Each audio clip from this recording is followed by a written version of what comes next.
शहरी विकास, आवासन और ऊर्जा मंत्री माननीय श्री मनोहर लाल खट्टर जी, उत्तर प्रदेश सरकार में मंत्रिमंडल के मेरे वरिष्ठ सहयोगी, नगर विकास, शहरी समग्र विकास, गरीबी उन्मूलन, ऊर्जा एवं अतिरिक्त ऊर्जा स्रोत के मंत्री श्री ए.के. शर्मा जी, राज्य मंत्री श्री राकेश कुमार राठौर जी, लखनऊ की महापौर श्रीमती सुषमा खड़गवाल जी, माननीय सांसद श्री ब्रजलाल जी, श्री संजय सेठ जी, माननीय विधायक डॉक्टर नीरज बोरा जी, योगेश शुक्ला जी, अमरीश कुमार जी, श्रीमती जय देवी जी, विधान परिषद सदस्य इंजीनियर अवनीश कुमार सिंह जी, डॉक्टर लालजी प्रसाद निर्मल जी, रामचंद्र प्रधान जी,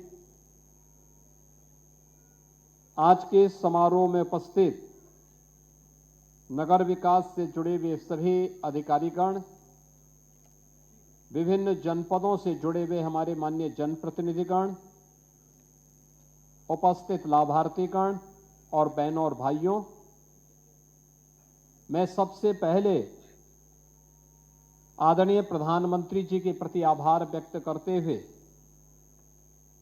केंद्रीय शहरी विकास एवं आवासन मंत्री माननीय मनोहर लाल खट्टर जी को इस योजना के साथ जुड़ने के लिए और अपना योग्य मार्गदर्शन प्रदान करने के लिए उत्तर प्रदेश वासियों की ओर से हृदय से मैं उनका धन्यवाद करता हूं। हमारी हार्दिक इच्छा थी कि माननीय मंत्री जी लखनऊ में स्वयं पधार करके प्रत्यक्ष रूप से अपना आशीर्वाद उत्तर प्रदेश के लाभार्थियों को प्रदान करते, लेकिन अपनी आवश्यक व्यस्तता के कारण वे प्रत्यक्ष रूप से हमारे बीच में नहीं, लेकिन वर्चुअल रूप से उन्होंने अपना सानिध्य हम सबको यहां पे प्रदान किया है। माननीय मनोहर लाल जी भारतीय राजनीति के एक वरिष्ठ राजनेता हैं। उन्होंने अपना पूरा जीवन राष्ट्र और धर्म के लिए समर्पित किया है। प्रधानमंत्री मोदी जी के ही तरह उनके लिए पूरा देश ही अपना परिवार है। पूरा समय समाज सेवा के लिए, राष्ट्र के प्रति समर्पण का यह अद्भुत मिसाल माननीय केंद्रीय मंत्री जी के व्यक्तित्व का हिस्सा है और हरियाणा के मुख्यमंत्री के रूप में एक लंबा अनुभव भी उनके पास है और उस अनुभव का लाभ आज केंद्र सरकार के दो महत्वपूर्ण विभागों में मंत्री के रूप में देशवासियों को प्राप्त हो रहा है। मैं इस अवसर पर उत्तर प्रदेश वासियों की ओर से उनका हृदय से स्वागत करता हूं, अभिनंदन करता हूं। आज के इस आयोजन के साथ जुड़ने के लिए हृदय से धन्यवाद करता हूं। मैं इस अवसर पर उत्तर प्रदेश के उन 2 लाख से अधिक लाभार्थियों को, जिन्हें आज प्रधानमंत्री आवास योजना की एक किस्त आवंटित हो रही है, जिसमें अवमुक्त धनराशि है 2094 करोड़ 21 लाख की, और इनमें 2,09,421 लाभार्थी आज प्रधानमंत्री आवास योजना से लाभान्वित हुए हैं। मैं आपको बताना चाहूंगा कि जहां जिन जनपदों की सर्वाधिक संख्या है, उनमें गाजियाबाद के 8,937, बदायूं के 4,521, बिजनौर के 5,581, बरेली के 8,693, अलीगढ़ के 5,382, आगरा के 3,828, फर्रुखाबाद के 3,236,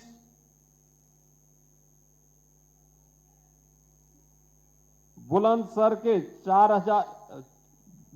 के 3,567, देवरिया के 4,142, अयोध्या के 4,697,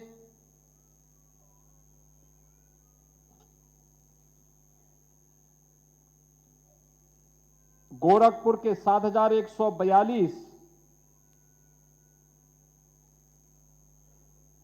कुशीनगर के 6,231, लखीमपुर खीरी के 5,100, लखनऊ के 8,568, महाराजगंज के 4,053, मथुरा के 4,366, मऊ के 3,494, मिर्जापुर के 2,027, मुरादाबाद के 3,827, प्रतापगढ़ के 7,214, प्रयागराज के 5,023,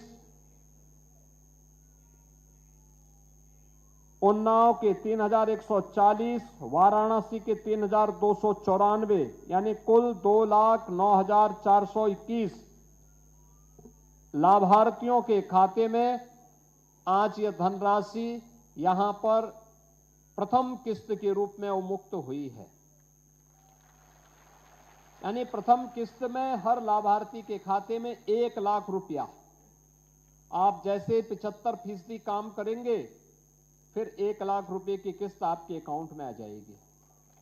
फिर जैसे आप 75% कार्य कंप्लीट करा लेंगे, पिछला वाला पूरा और इस किस्त का 75%, फिर आपको अंतिम किस्त प्राप्त हो जाएगी 50,000 रुपए की, यानी 2.5 लाख रुपए की राशि आपके खाते में उपलब्ध होगी।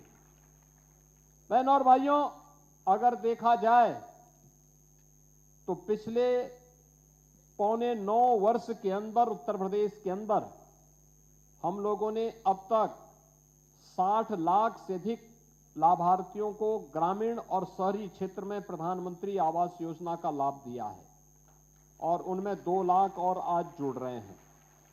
यानी अब यह 62 लाख की स्थिति में पहुंच चुका है।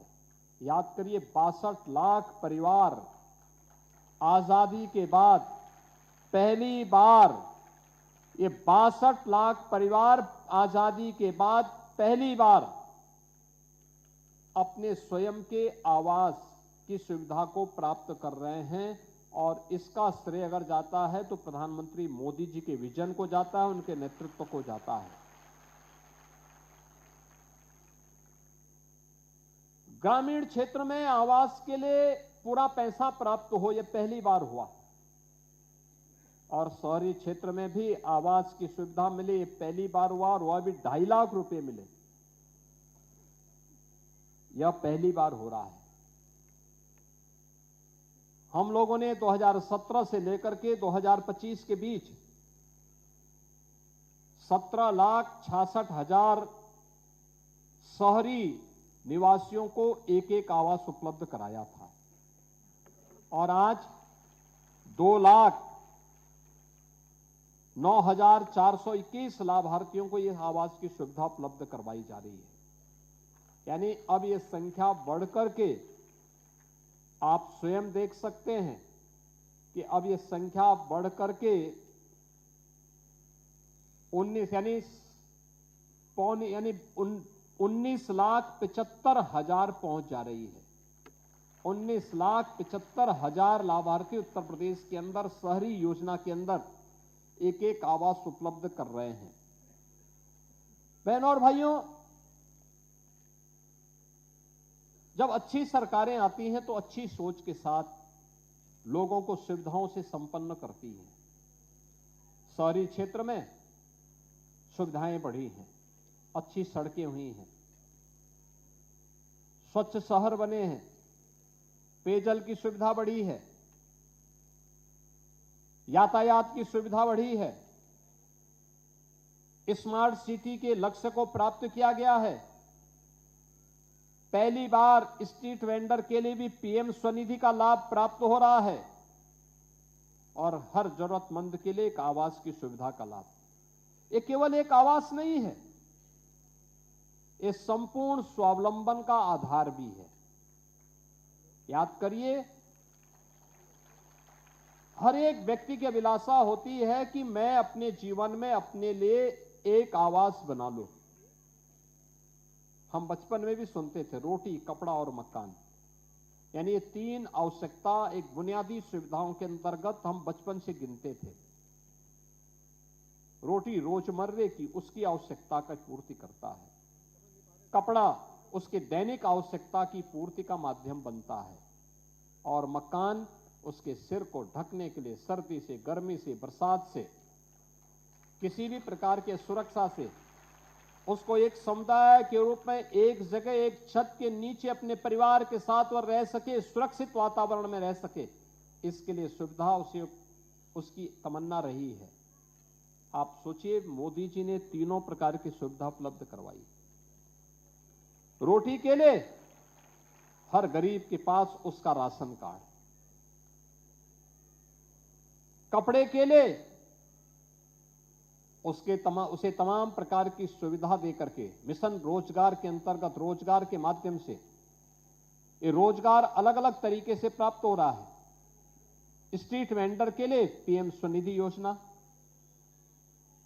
परंपरागत कारीगरों के लिए, हस्तशिल्पियों के लिए पीएम विश्वकर्मा योजना, जो नौजवान पढ़ा लिखा है उसके लिए स्वयं का पीएम स्टार्टअप की योजना, पीएम स्टैंडअप की योजना,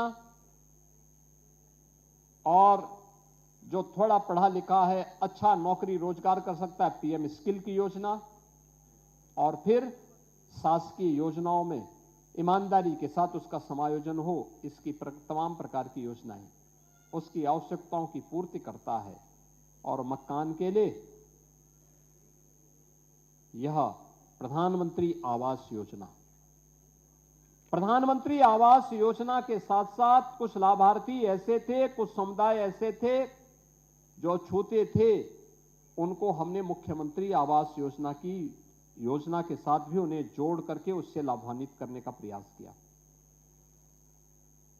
यानी संपूर्ण आत्मनिर्भरता के लक्ष्य को प्राप्त करने के लिए आवास है तो आवास के साथ शौचालय भी, बिजली का कनेक्शन भी, उज्ज्वला योजना का रसोई गैस का कनेक्शन भी, आयुष्मान का कार्ड भी, यानी ये सभी कुछ उसे प्राप्त हो रहा है।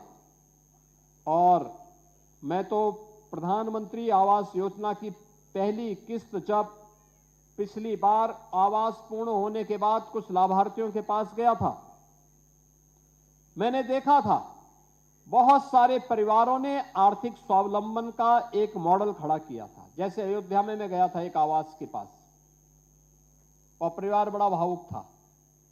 जब मैं गया था, उसने अपने परिवार में मुझे आमंत्रित किया और उसने स्वागत किया। मैंने उनसे पूछा कि भाई आपको योजना का लाभ मिलने के बाद क्या लग रहा है? उसने कहा साहब मेरा परिवार पूरी तरह आर्थिक स्वावलंबी हो गया है। मैंने कहा कैसे? उन्होंने कहा मेरे पास आवास बनाने की मेरी इच्छा थी, लेकिन मेरे पास पहले अपना आवास नहीं था, तो मैंने थोड़ी थोड़ी पूंजी इकट्ठी की थी। पूंजी इकट्ठी हो गई, लेकिन इतना नहीं था कि मैं आवास बना सकूं। जैसे मेरा चयन प्रधानमंत्री आवास योजना में हुआ और इस योजना से मैंने आवास बनाया, तो जो मेरे पास पूंजी थी, मैंने इसके लिए अपने लड़के के लिए कारोबार करने के लिए एक ई रिक्शा उसके लिए खरीद लिया।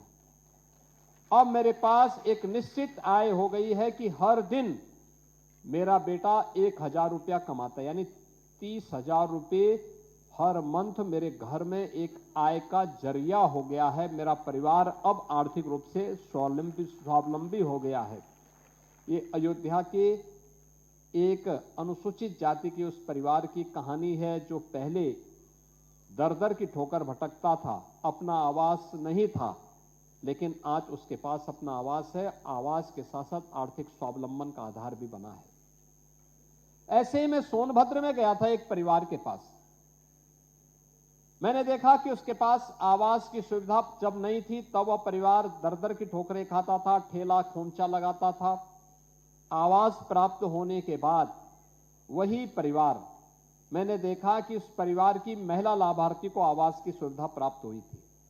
पति स्ट्रीट वेंडर था और उसने पैसा इकट्ठा किया था, लेकिन इतना पैसा नहीं था कि आवास बना सके। जैसे प्रधानमंत्री आवास योजना का लाभ मिला, वह परिवार आवास बनाया और जो पैसा पहले से बचत था उससे भैंस खरीद करके वो महिला लेके आती है, भैंस का दूध मार्केट में सप्लाई करके अतिरिक्त इनकम कराती है और पति के साथ सहयोगी बन करके अपने परिवार को आर्थिक स्वावलंबन की ओर अग्रसर की है। यानी एक योजना कैसे आर्थिक स्वावलंबन का आधार बनती है, प्रधानमंत्री आवास योजना उसका एक बेहतरीन उदाहरण है। और आज उत्तर प्रदेश के 2,09,421 परिवार इस योजना से लाभान्वित हो रहे हैं। मैं इसके लिए इन सभी लाभार्थियों को, जो लाभार्थी आज इस योजना से जुड़े हैं, उनकी पहली किस्त गई है, उनको मैं बधाई देता हूं, हृदय से बधाई देता हूं। आज मौनी अमावस्या का दिन भी है।